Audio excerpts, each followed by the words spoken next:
Nous devons aider le continent africain. To live with us, the European dream. Good friend of Taiwan. Europe 1, bonjour. Europe 1, il est 6h52. La revue de presse internationale nous emmène d'abord en Algérie ce matin. Bonjour Nour Chahine. Bonjour. Vous êtes à Alger pour Europe 1, les médias du pays focalisés sur la guerre entre Israël et le Hamas. De quoi parle la presse algérienne ce matin ? De la visite du président turc Recep Tayyip Erdogan à Alger, une déclaration a retenu l'attention des médias. Elle concerne la situation humanitaire à Gaza, explique le Soir d'Algérie. Le président Tebboune et son homologue turc sur le même front anti-israélien, met en titre l'expression. Le journal reprend cette phrase du président turc. Les criminels de guerre seront jugés. Avec son homologue algérien, Erdogan parle d'une action ferme et déterminée qui conduirait à traîner les responsables du génocide dans la bande de Gaza devant la CPI, indique le jeune indépendant. Le quotidien évoque un axe Alger-Ankara qui s'est renforcé à l'issue de cette visite. Nous partons maintenant pour les États-Unis avec vous, Aviva Fried. Vous êtes à Los Angeles pour Europe 1. Qu'est-ce qui fait la une de la presse américaine ?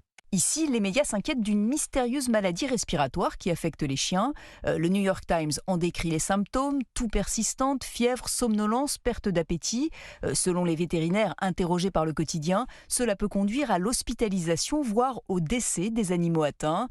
CNN indique que 200 cas auraient été signalés dans l'Oregon et il y aurait aussi des cas dans d'autres États, dont le Colorado, l'Illinois et le New Hampshire. La chaîne Info souligne que le mal se propage vite, mais que sa cause n'a pas encore été identifiée. Pour prévenir la maladie, USA Today préconise la distanciation sociale en évitant les endroits fréquentés par d'autres chiens. Le Washington Post conseille même de ne pas mettre son chien au chenil ou en pension, ce qui sera sans doute compliqué à l'approche des fêtes de fin d'année. Nous sommes enfin en Irlande avec vous, Clémence Pénard. Les gros titres de la presse irlandaise. Eh bien ici, on se demande si l'Irlande va devenir le pays de la lutte contre l'argent sale en Europe. L'Irlande est en effet en concurrence avec 9 autres pays de l'Union européenne, dont la France, précise The Irish Examiner, pour accueillir l'autorité européenne de lutte contre le blanchiment d'argent.